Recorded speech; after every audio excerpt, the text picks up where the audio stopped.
Nosotros damos la bienvenida a Ramón Tejada Holguín, que se ha integrado ya, como todos los miércoles, a nuestro set. Y quiero aprovechar la barquita y la nueva barquita precisamente para que veamos en varios aspectos todo esto que tiene que ver con la nueva barquita, pero sobre todo conectar a la nueva barquita con el tema que nos quedó pendiente la semana pasada.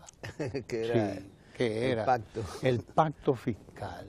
Sí, porque la nueva barquita está costando al Estado, es una inversión que ha hecho.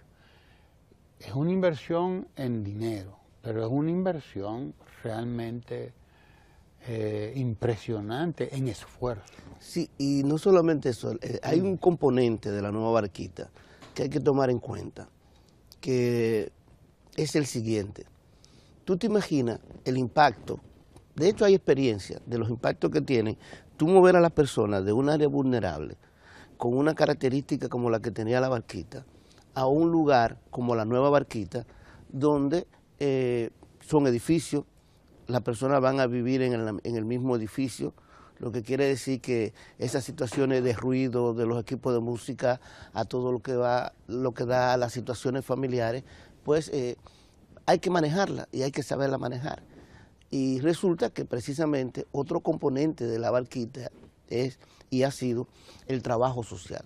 Hay todo un trabajo de personas que son sociólogos, antropólogos, que han estado trabajando con las personas para manejar ese impacto que puede tener de pasar de las casuchas a casas de edificios en donde van a vivir más de una familia, lo que llaman los multifamiliares, y entonces saber cómo manejarse, desde manejar el conflicto intrafamiliar.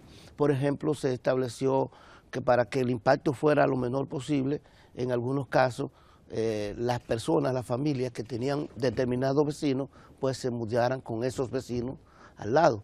Pero en algunos casos el vecino dijo, yo no me quiero mudar al lado de fulano, pues también se tomó en cuenta esa situación.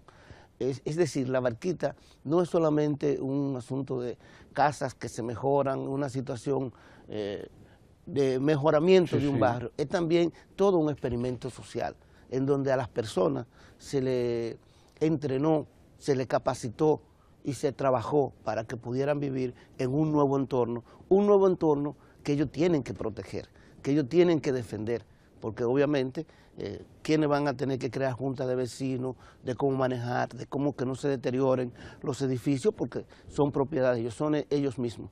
Y ese elemento se ha estado tomando en cuenta y se ha estado trabajando. Yo quiero conectar esto con la que tendrá que ser dentro de poco tiempo, o el que tendrá que ser en muy poco tiempo, uno de los temas o el tema fundamental de la agenda económica dominicana y política también incluso, porque a la larga política y economía van juntas. Y toda la sociedad es una sola cosa, es integral, no podemos estar separándola. Pero me refiero al pacto fiscal, porque la barquita requiere de ese análisis sociológico, antropológico y todo del que hemos estado hablando en diferentes momentos. Pero también es un análisis de inversión del Estado, en la redención, en el rescate, en la promoción de comunidades enteras, como la de la barquita. Que los gobiernos permitieron que estas cosas ocurrieran. Los gobiernos anteriores todos vieron y se quedaron como si tal cosa, ese drama.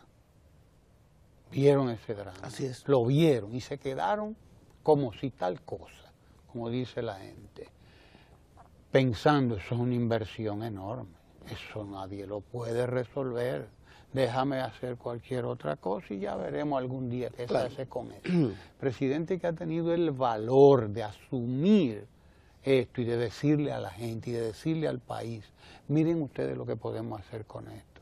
Se llama Danilo Medina, que ha invertido 4.000 millones de pesos mal contados, porque todavía falta el Metrocable y no sé cuántas cosas. El Aquabús. El Aquabús que está ahí, que ya usted lo vio en ese reportaje que acabamos de ver.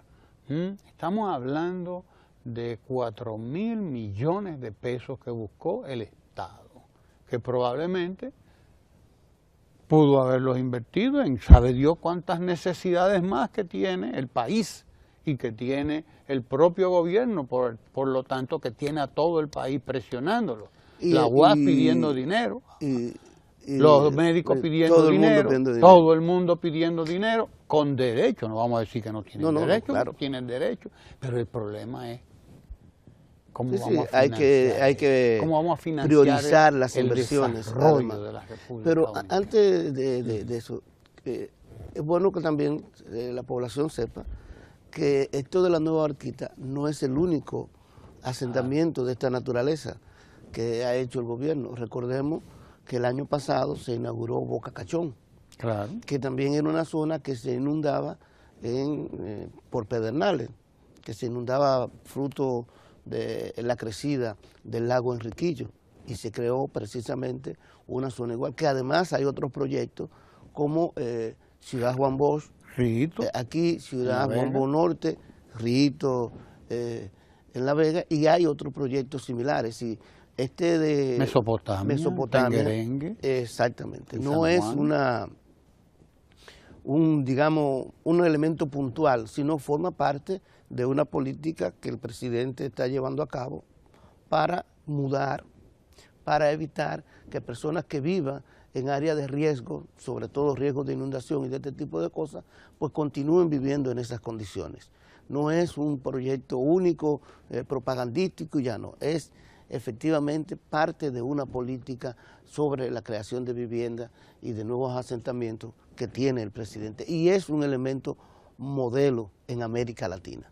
Fíjate, en una época la caoba fue creada para las personas, por Joaquín Balaguer, para las personas que vivían en la ciénaga. Y se le crearon la caoba, la gente se mudó y al poco tiempo la gente había regresado a la ciénaga. ¿Por qué razón ocurrió eso? Primero, porque la caoba en aquel momento estaba fuera de la ciudad. Es decir, primero que nada, entonces las personas la ubicaron fuera de su ámbito donde ellos podían conseguir trabajo, remuneración, hacer un pequeño negocio. No podían hacer eso porque estaban entre la misma gente que hayan estado. Y no se tomó en cuenta entonces la forma en que la gente sobrevivía en la ciénaga. Al final, además no se hizo ese trabajo, como te decía, de preparación de las personas, del impacto que tiene de vivir en un área vulnerable a edificios multifamiliares. Y al final la gente regresó, vendió aquel lugar y siguió viviendo en la zona vulnerable. En este caso, como se ha tomado en cuenta todo eso, además de eso, para evitar que nuevos asentamientos se hagan ahí, eso se va a convertir en una especie de parque inundable. Como sabes que está en peligro y se inunda, eso se va a convertir en una especie de zona de amortiguamiento de ahí, que también es otro elemento que hay que tomar en cuenta. Bueno, ya sobre tu pregunta, sobre el asunto del pacto fiscal. Mira, la primera pregunta que hay que hacerse es, ¿qué es un pacto fiscal y de qué se trata? Porque hay mucha gente conversando que si es que el gobierno quiere subir los impuestos, si no quiere subirlo, etc. El nombre lo dice, pacto fiscal. Significa que de alguna manera los diferentes sectores de la República Dominicana, donde deberían estar representados todos los sectores, es decir, desde el trabajador, el desempleado, del chiripero, de los empresarios de un ramo, del otro, financiero, etcétera, hasta efectivamente el gobierno. Entonces, sentados en una mesa, se conversa sobre qué es el tipo de estructura fiscal que se quiere. Es decir, significa qué tipo de impuestos, cuáles son, de cuánto se está hablando que se debe recaudar, para entonces también en la misma mesa discutir cómo se debe gastar. En pocas palabras, cómo el gobierno, o el Estado más bien, debe recaudar y qué cantidad debe recaudar y cómo el gobierno debe invertir esos recaudados. Estamos hablando de ingresos y egresos. Entonces, lo primero que tenemos que tomar en cuenta es eso, que es un pacto fiscal, no es que el gobierno quiera imponerle nada a nadie de ninguna manera. La otra pregunta que es muy importante sería, bueno, pero ¿por qué un pacto fiscal? Porque eso es para que porque usted quiere modificar el tema de los impuestos en República Dominicana. Los economistas miden este asunto de los impuestos para poderlo comparar con todos los países a través de cuál es el porcentaje del PIB, o sea, del Producto Interno Bruto que se recauda. Por ejemplo, si un país, su Producto Interno Bruto es de 100 y recauda 20, pues el 20% de ese 20 significa que recauda, la presión fiscal es 20% del PIB. Entonces, en República Dominicana, la presión fiscal es de 14.7 más o menos del PIB, 14.7. Usted dirá, pero ¿eso es mucho o es poco? Es muy poco. En la América Latina, la media es alrededor de 21% del PIB. Nosotros somos el segundo país que tiene la presión tributaria más baja de América Latina.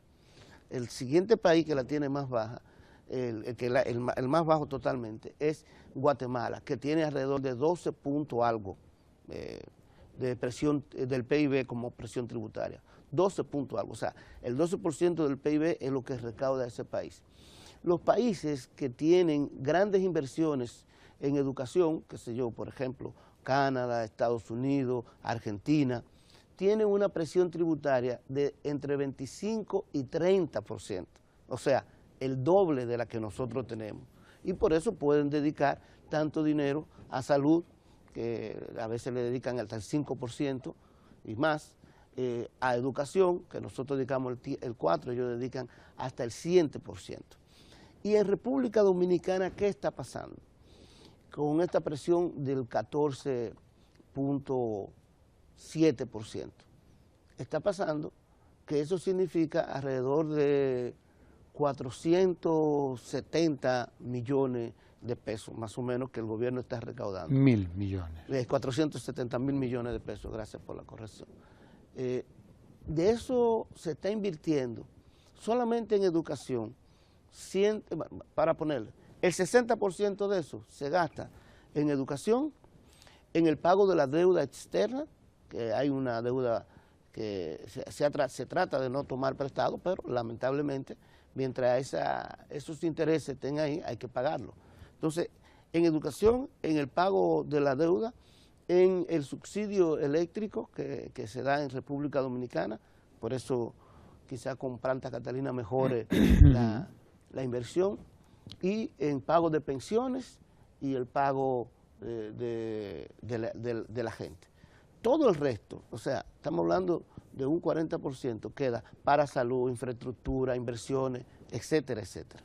Como usted ve, lo que se está diciendo es que lo que se recauda no está siendo suficiente real y efectivamente para que el gobierno pueda invertir en todos los sectores sociales y también en las inversiones necesarias de infraestructura y mejoramiento de la capacidad del país de producir. Ese es el tema del pacto fiscal. Que hay que decir que estamos frente a un presidente que ha hecho magia con lo que se recauda. Ha hecho magia desde que llegó ahí, y que ha constreñido el gasto, que lo ha limitado. Ahora mismo todas las instituciones del Estado, por ejemplo, están sometidas a una austeridad que se ha estado cumpliendo. Así es. Indudablemente se ha estado cumpliendo, pero es una austeridad que no ha afectado la inversión productiva y la inversión de promoción humana, como lo es la barquita. como lo es Boca de Cachón, etcétera, etcétera. Como es la educación. Como la propia educación, que este año el presupuesto de educación, estamos hablando, que ronda los 129 mil millones de pesos. 130 mil. 130 mil más o menos, millones de pesos. Usted puede entender que un país que recauda 470 mil millones, más o menos, de repente usted le está diciendo, bueno, hay 120 mil o 130 mil que salen de ahí. 14% del PIB. Averíguate con el resto. Es decir, con 4 que se le saca para educación, ya nada más queda 10% para inversión. Exacto. Con otros 4, que ya nada más quedan 6, que son del subsidio y de la deuda externa, nada más te queda un 6% del PIB. Exacto. O sea que estamos hablando de alrededor la nómina del Estado. De 200 mil, más o menos, 200 mil millones, para invertir en todo lo demás. Todo, absolutamente en todo, es decir, en salud, en obras públicas. Hay una pregunta que la gente se dice a veces, que dice, bueno, pero ¿en qué se van a gastar mis impuestos? Y tú acabas de poner un asunto muy importante. Si hay un gobierno que ha sido responsable en la inversión que hace, en el gasto público, como le llaman, ha sido precisamente el actual gobierno. Y el mejor ejemplo es que en el 2013, que fue el primer presupuesto que hizo el gobierno actual, lo primero que hizo fue darle el 4% de educación cumpliendo con la ley. Y lo otro que hizo fue tratar de mejorar precisamente toda la inversión que se hace en los proyectos sociales, en el estímulo de que la gente tenga capacidades, es decir, que la gente se educa, tenga buena salud, tenga vivienda y que las instalaciones del país estén acorde con un país moderno que permita que precisamente se produzca más. Es decir, carreteras viales para que se pueda ahorrar mayor cantidad de gasolina en el transporte, para que las mercancías fluyan de un lugar a otro como tienen que fluir, para que puedan transportarse precisamente la gente más cómodamente a sus trabajos. Ese elemento, todo eso tiene una inversión que hacerse. Y esa inversión no puede salir de dinero. Ha reducido sustancialmente el dinero que se escapaba en gastos superfluos, e inclusive, vamos, ¿por qué no decirlo?, en corrupción. Cuando usted se pone a pensar, por ejemplo, en la cuenta única del Tesoro y los controles que tiene la Contraloría General de la República de esto. Entonces, un gobierno que ha hecho un uso tan correcto del gasto público, pues bien merece que efectivamente se logre hacer un pacto fiscal que ligue las dos cosas, porque no es el pacto fiscal, como su nombre lo dice, no es una reforma, es un acuerdo que van a llegar todas las personas para decir cómo vamos a recaudar, qué vamos a recaudar, qué cantidad, quiénes son los que más tienen que pagar, que siempre tienen que ser los que más tienen, y cómo se le va a devolver eso a la sociedad y cómo eso va a ser un beneficio para todos.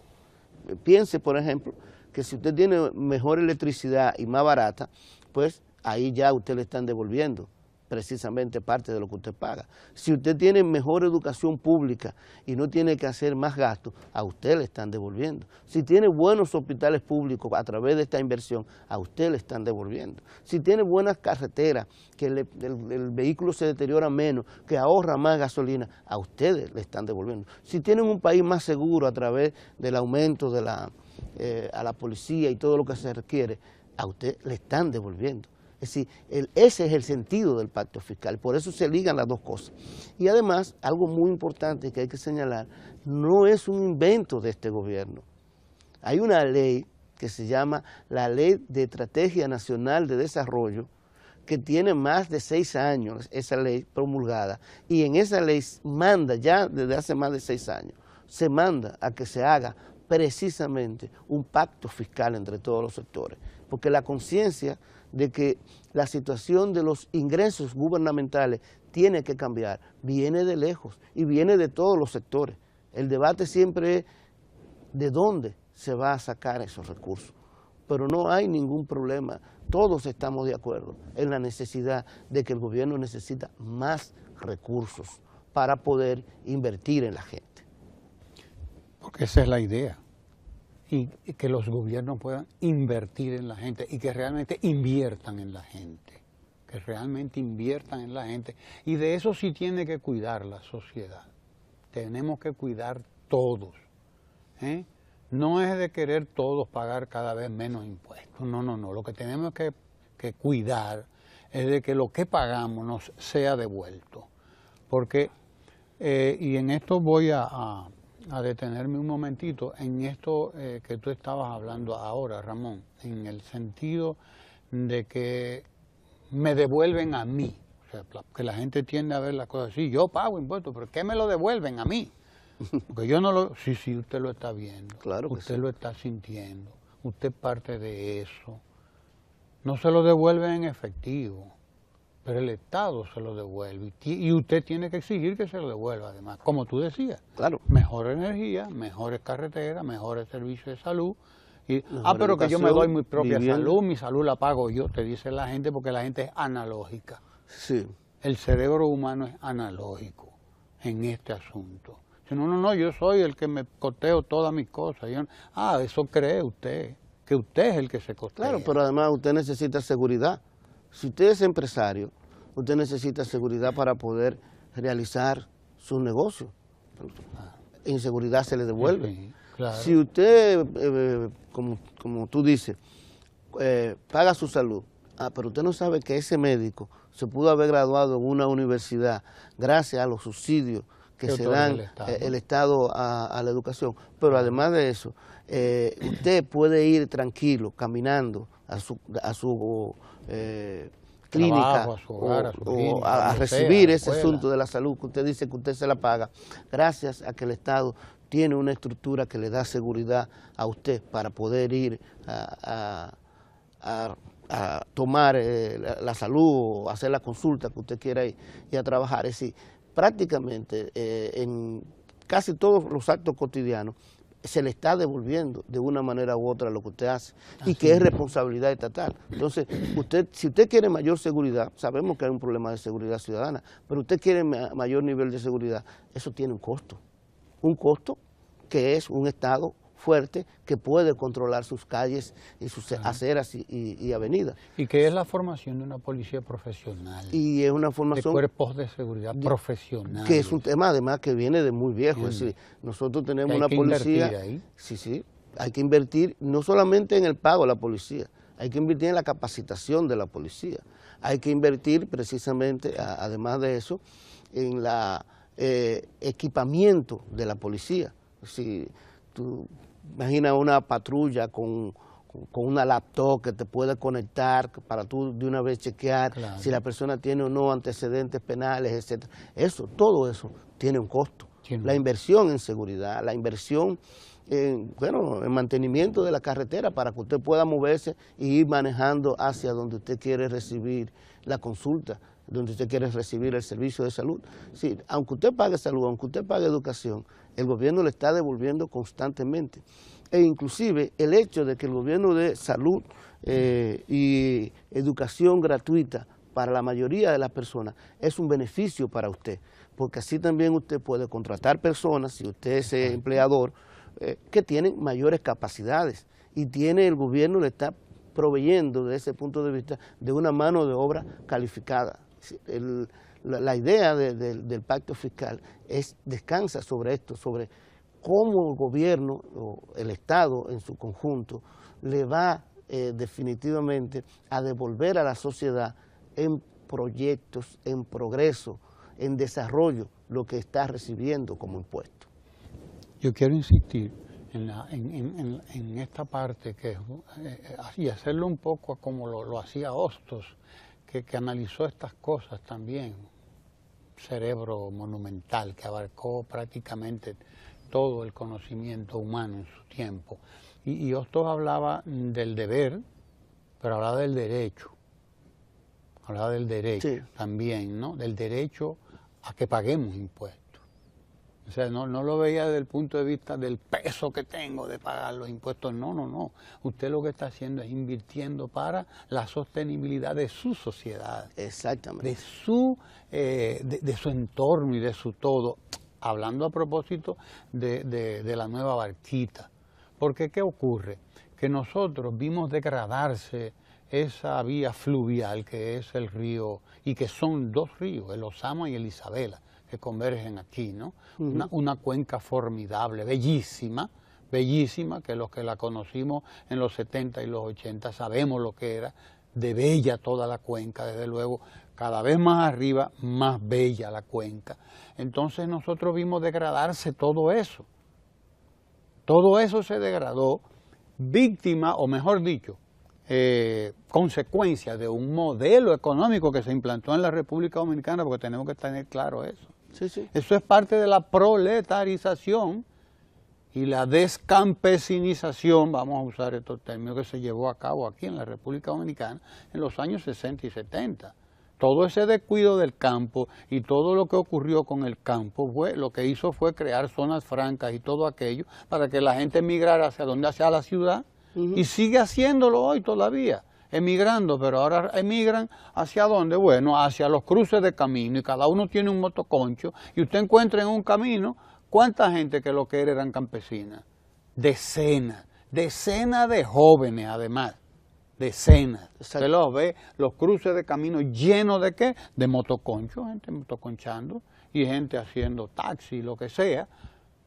¿Por qué? Bueno, porque abandonó lo que estaba o lo que debió estar haciendo antes, su pedacito de tierra, lo vendió, etcétera, etcétera, porque no tenía futuro en el campo. Y porque quien no está había creando futuro, quien está creando futuro en el campo ahora es el presidente, con la visita sorpresa y todas esas cosas que está haciendo. Entonces la gente podrá vivir en el campo y podrá estar en un entorno, en el entorno en que ha nacido y ha crecido, probablemente. Pero esto fue el fruto de todo un proceso del que es responsable aquí. Todos sabemos cuánta gente son responsables de eso. Sí, sí. Pero tenemos el problema ahí. Eso requiere una inversión, se requiere que se recupere toda esa zona, pero lo mismo podemos hablar del Jaya y de todos esos ríos en el interior, el Camú, etcétera, que igualmente estaban todos arrabalizados, como este, ¿no? Y entonces, de lo que estamos hablando es de inversión, un pacto fiscal. Vamos a ponernos de acuerdo, porque es que aquí hay una parte de la sociedad que está monopolizando el crecimiento económico. Esa es la realidad. Sí. Y muy importante que tú acabas de decir eso. Hay una parte de la sociedad que está monopolizando el crecimiento económico. En este caso... Es el dedo en la llaga, pero hay que ponerlo. Sí, no, hay que ponerlo. En este caso es muy importante tomar en cuenta lo siguiente. Un pacto fiscal corre el riesgo de que aquellos que tienen, como dicho en el lenguaje más popular, que el que tiene más saliva come más hojaldrado. Lógico. Entonces, aquellos sectores mejor organizados y con mayor claridad de miras, pues pueden imponer determinados impuestos, determinadas características de lo que salga de ese pacto. De ahí es donde... Y a la sociedad. Y por eso pueden imponerlo a todo lo que salga. Y esto es muy importante porque hay algunos sectores, por ejemplo, que están queriendo vender como que los grandes sectores empresariales, los grandes sectores medios y la población en general tienen los mismos intereses en esto de un pacto fiscal, y no es así. Vamos a estar claros, no es así. ¿Cuál es el interés más grande que puede tener los sectores más pobres, los sectores más vulnerables, las mujeres, los jóvenes? ¿Cuál es el interés que pueden tener? El interés más grande que pueden tener es tener mejores servicios sociales, un mejor gasto social, es decir, mejor educación, mejor salud, acceso a las viviendas, mejor infraestructura. Eso es lo que a ellos les puede interesar. Y desde ese punto de vista puede ser que el pago, el tipo y la característica de impuestos que se pague, pues también no quieren que sea la mayor carga para estos sectores, que son los que menos tienen, claro, que es el tipo de impuesto que tú pones. Entonces, si tú pones aparentemente la idea de que sean los impuestos iguales para todos, no conviene a los más pobres, porque no es verdad. Porque iguales para todos significa que todo el mundo tiene que pagarlo en la misma proporción, pero resulta que los más pobres son los que tienen menos dinero, menos recursos. Entonces, si usted lo pone a pagar en la misma proporción, está siendo injusto, porque quienes se benefician más de la sociedad y de los equipamientos colectivos son precisamente los empresarios, porque gracias a que hay buenas instalaciones, a que hay buena infraestructura, pueden realizar su negocio y pueden hacer negocio y ganar más. Entonces, gracias a eso, y ellos son los que más reciben desde ese punto de vista, deberían ser también quienes más paguen.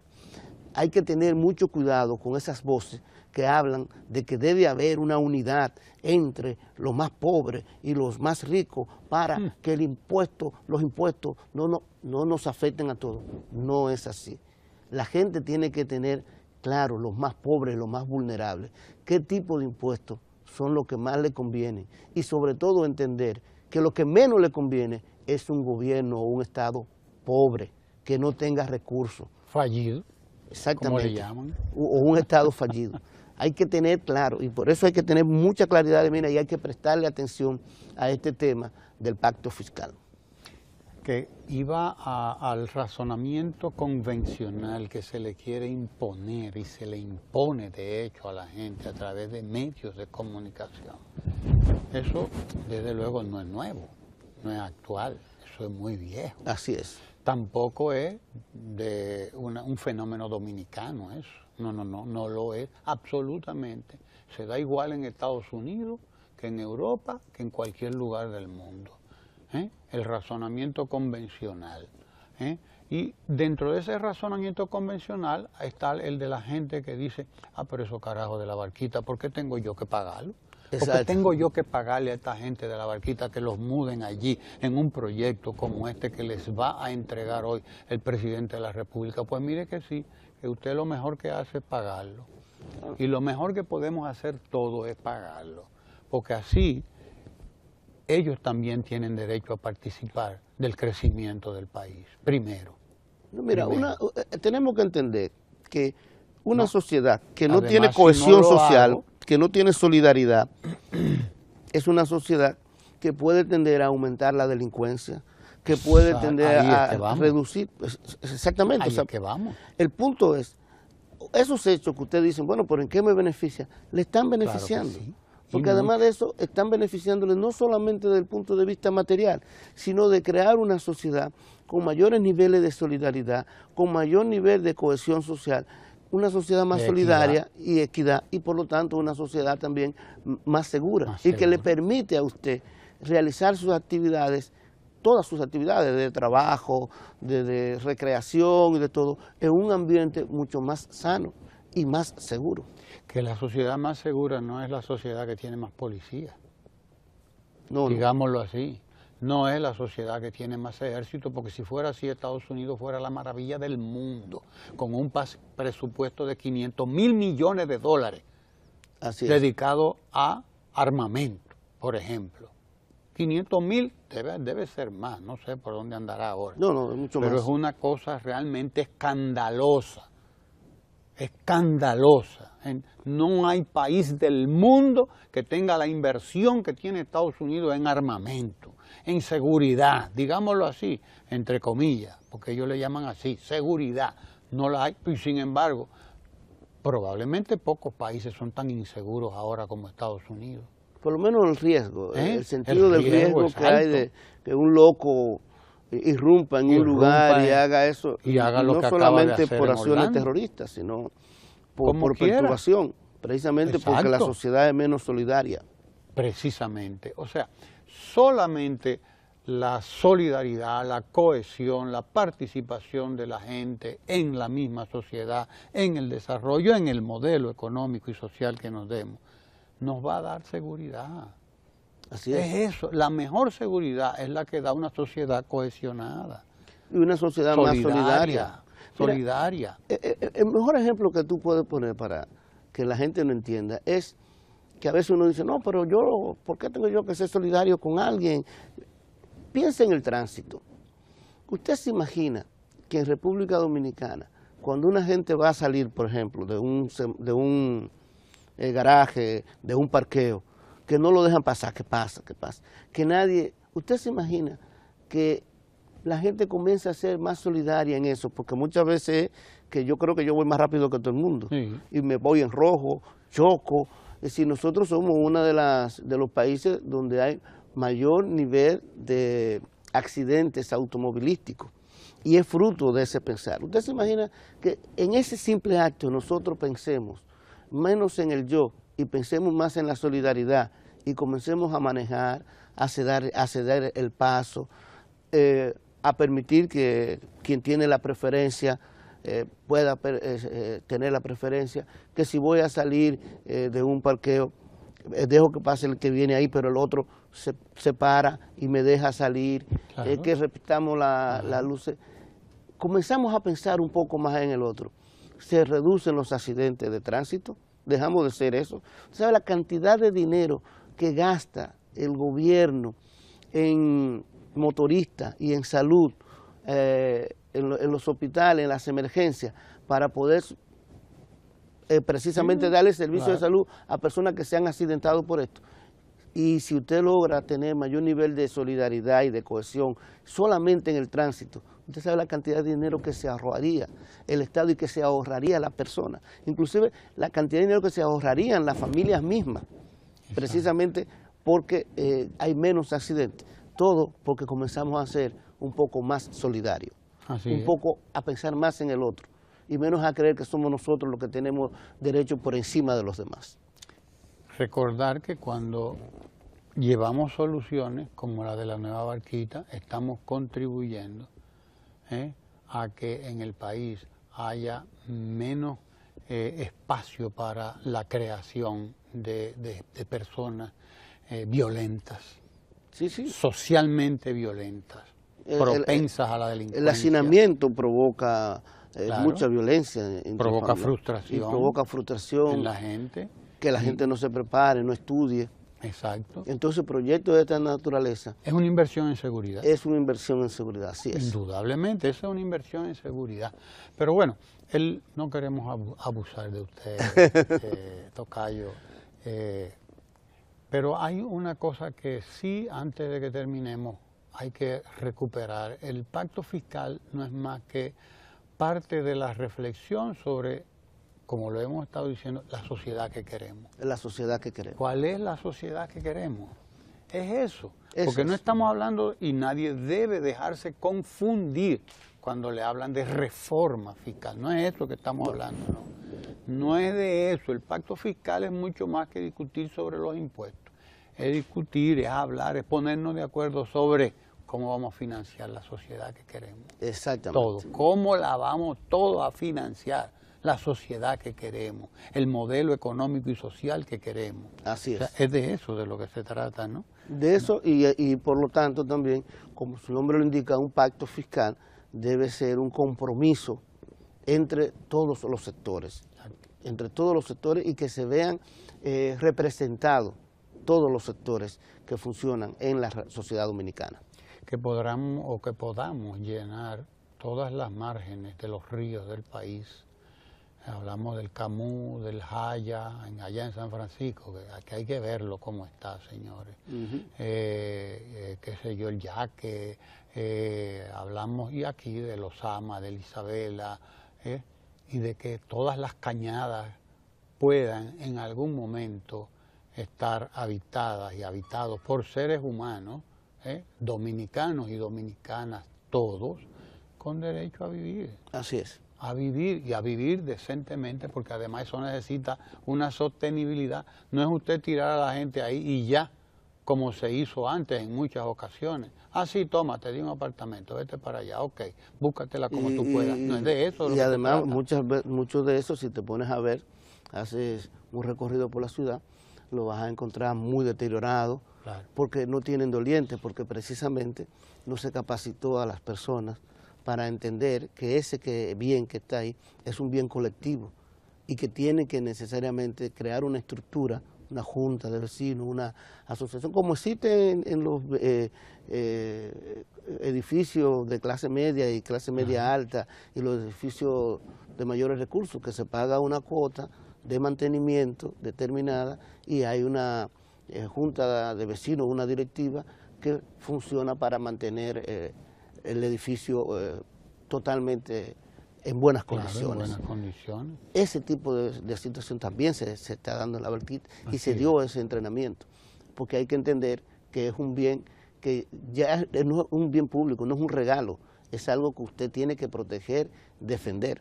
Así es, así es. Y mantener en las mejores condiciones. No, y hablaremos después del crecimiento de la gente, porque la gente crece. Cuando la gente de la barquita la dejen ahí, dentro de 10 años ellos van a decir, bueno, yo no quiero vivir en un apartamento de 60 metros, de 80 metros cuadrados, yo quiero uno de 100, o quiero otra cosa. Claro, porque la gente tiene derecho a crecer también. Claro que sí, claro. La gente tiene derecho a crecer, Claro y ese sí. ya es harina de otro costal. No vamos a dejar al sociólogo a que dejemos harina para abril y pan para mayo, ¿verdad? Y en la próxima semana pues continuamos con estos y otros temas. Usted quédese ahí que seguiremos con la nueva barquita que entregará el presidente de la República hoy a sus moradores. Quédese ahí porque también nos vamos a Ecomundo en unos momentos con el economista Lucas Vicens. No se mueva de ahí.